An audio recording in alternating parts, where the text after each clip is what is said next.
WRAL Sports starts now. Sponsored by Heister Automotive.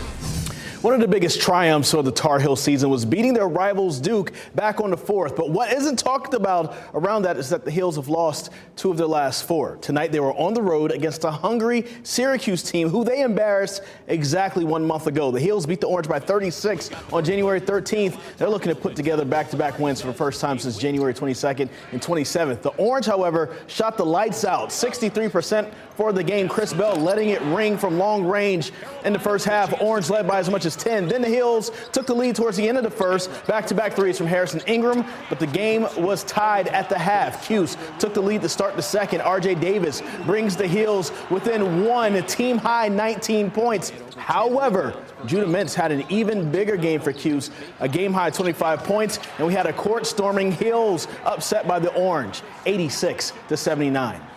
Duke expected Jared McCain to be a threat in scoring, but becoming one of the best rebounding players is a bonus. And for the last 5 games, McCain has grabbed double-digit rebounds for the Blue Devils. In fact, McCain has grabbed more rebounds by a high major freshman, shorter than 6'5", in a 5-game conference stretch in 16 years. And it's all to feed his offensive game.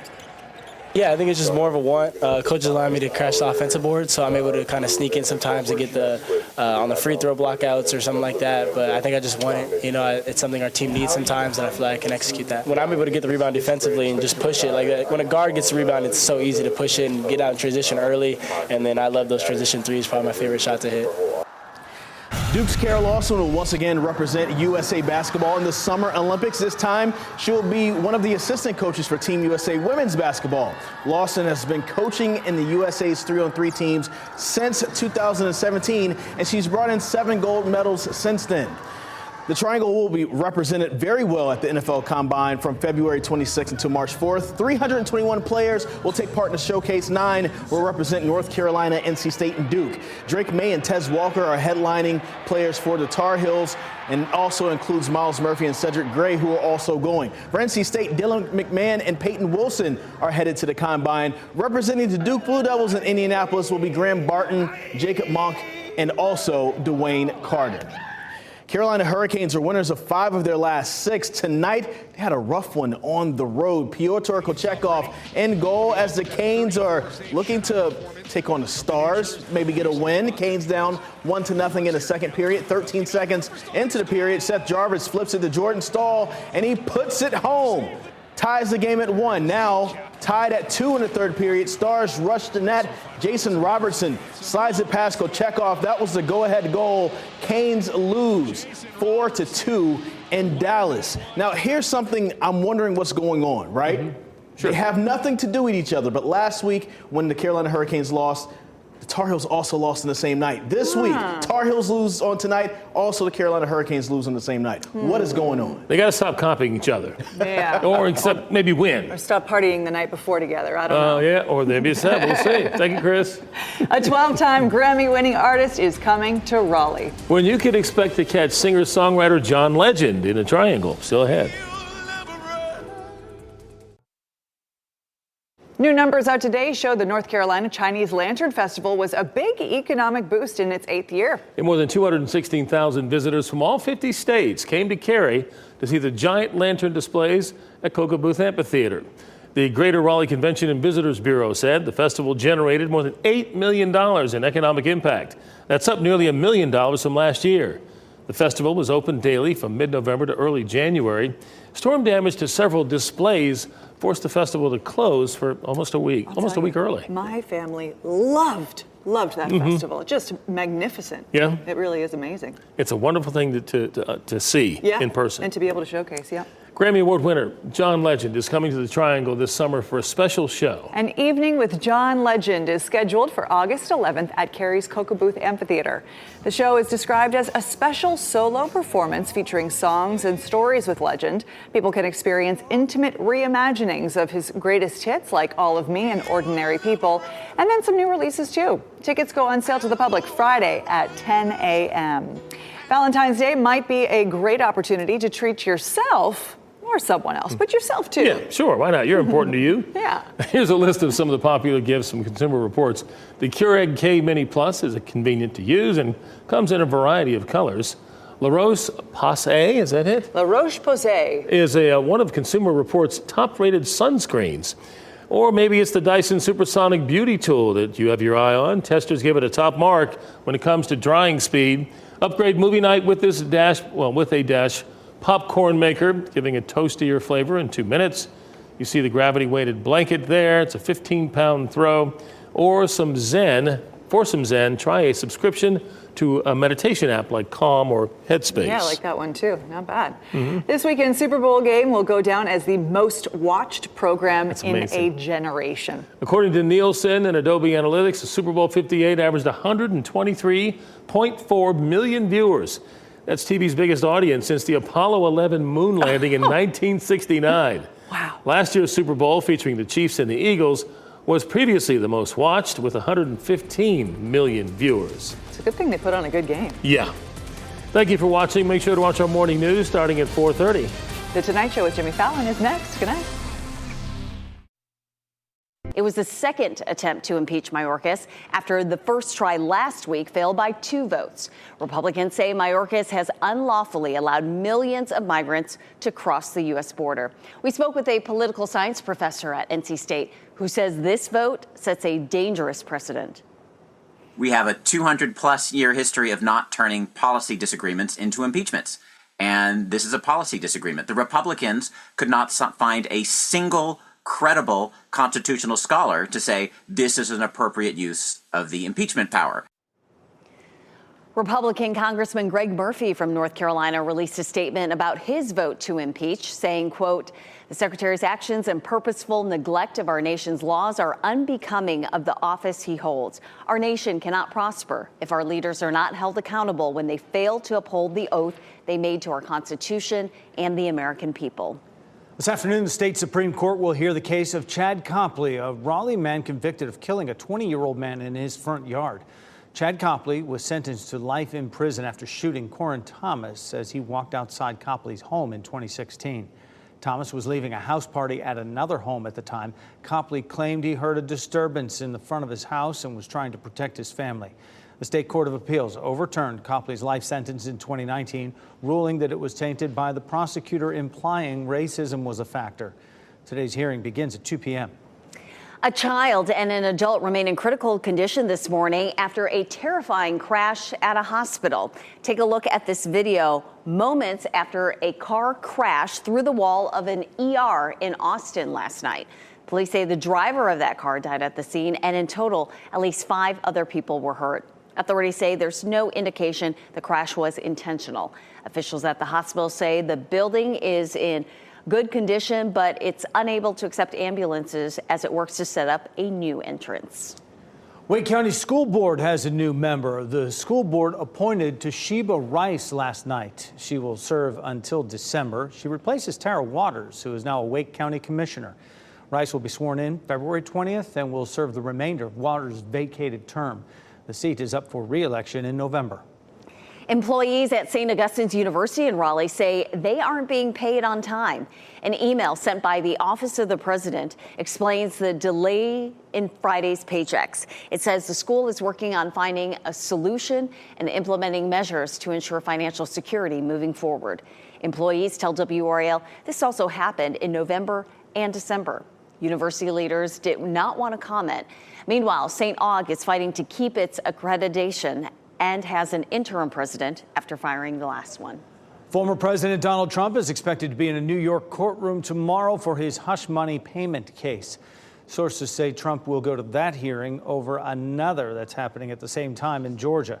Fulton County DA Fonnie Willis will be testifying about allegations she had an improper romantic relationship with the top prosecutor in the election interference case against Trump and others. Sources say he liked the idea of seeing her testify, but his advisors argued the New York hearing is more important.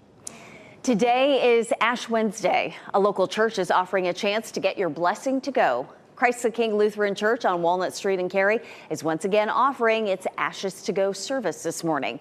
You can drive through and get your blessing between 7 and 9:30 this morning. The church will also have on-site worship services at 11 this morning and 6:30 tonight. A rescue mission is underway after a landslide trapped 9 miners underground in Turkey. We'll tell you about the environmental impacts this could have on major rivers nearby as crews rush to find the missing miners. And it's a story that proves love can last a lifetime and beyond. I think that is one of the most romantic things I've ever heard of in my life. Coming up, we'll tell you about a widow in California who still gets Valentine flowers from her late husband every year. Also, this live look down Salem Street in Apex. Good morning to you. It's going to be a chilly Valentine's to start. Meteorologist Elizabeth Gardner will take us through the forecast next.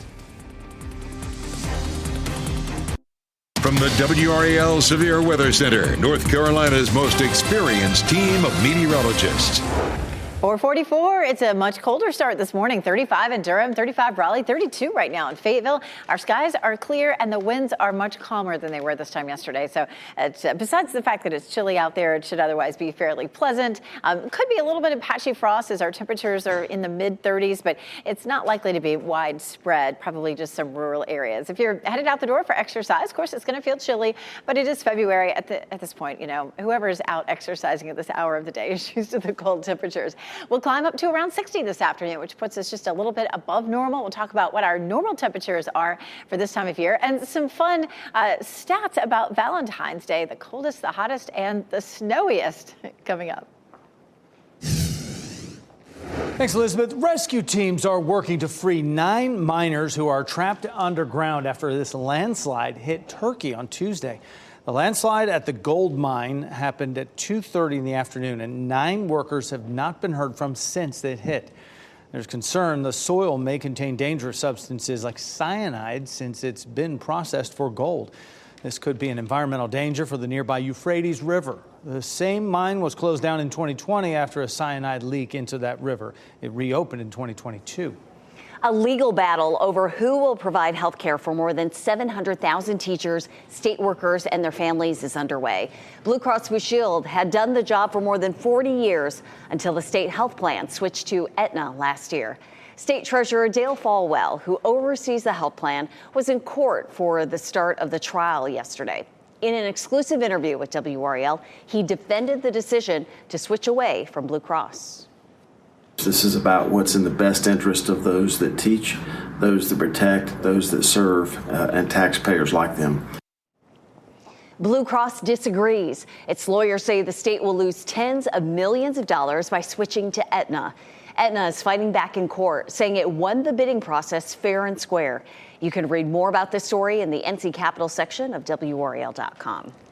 Hundreds of law enforcement officers, community, and family members gathered in Dunn Tuesday to pay their final respects to Harnett County Deputy Chris Johnson. His wife and 4 children looked on as his body was transferred from a hearse to the caisson unit.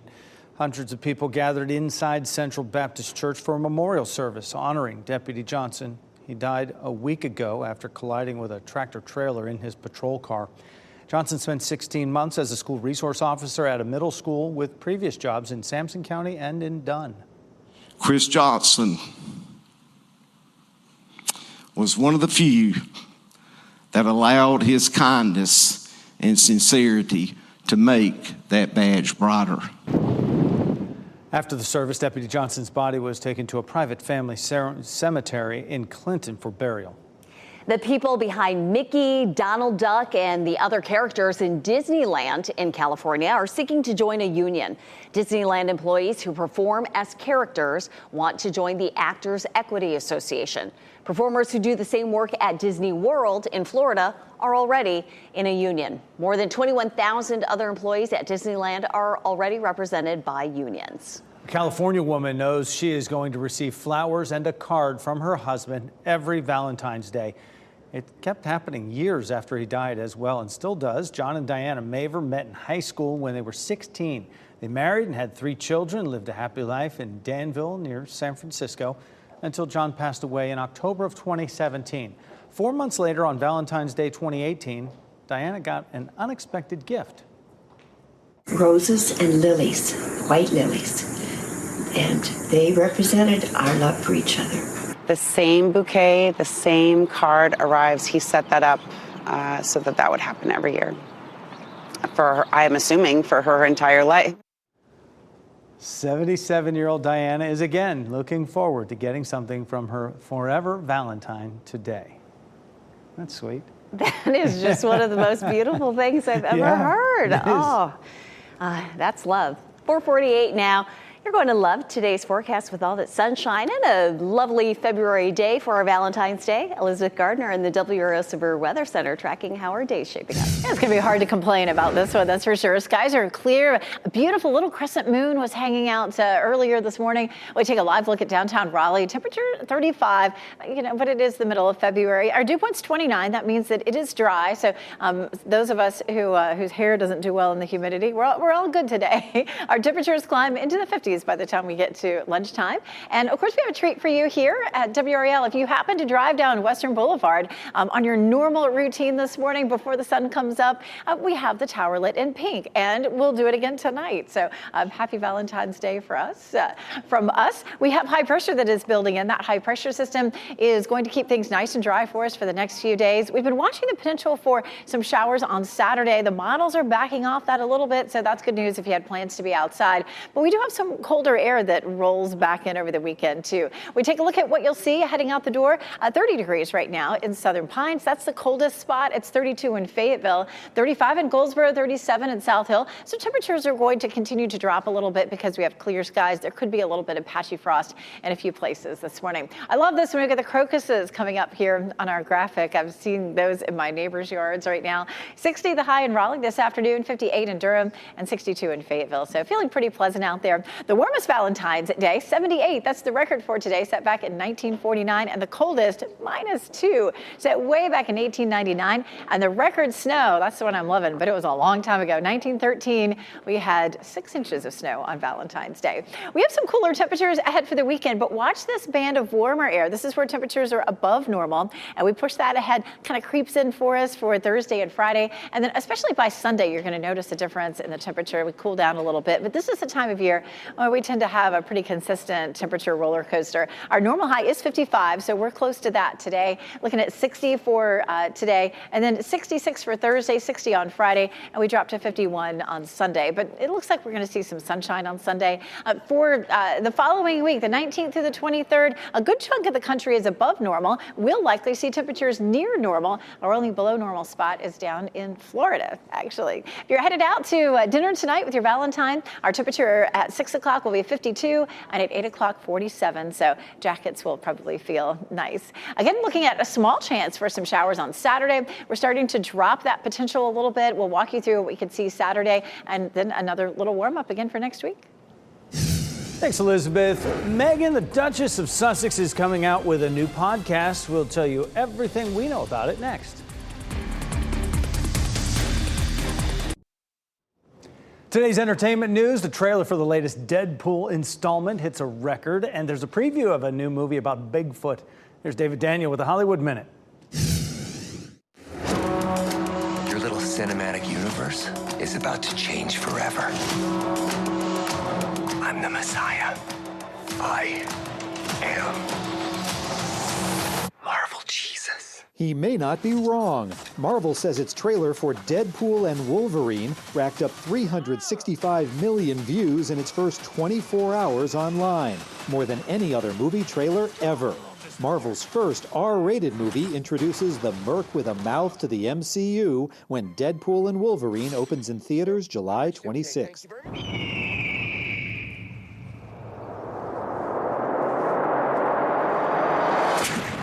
A Bigfoot movie from their point of view. Here's your first look at Sasquatch Sunset, starring Riley Keough and Jesse Eisenberg. The film tracks the shaggy giants as they struggle to survive the ever-encroaching modern world. Sasquatch Sunset opens in theaters April 12th. Skip. That was David Daniel reporting there. Sasquatch Sunset.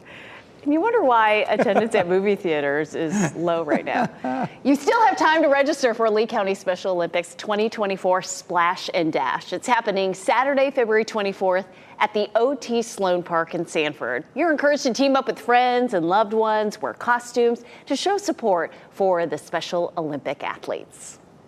Notre Dame is one step closer to coming back for tourists, and scaffolding being removed from the cathedral's top yesterday, revealing a new spire there, decorated with a golden rooster and a cross. The golden rooster features phoenix wings, a symbol of the cathedral's rise from the ashes.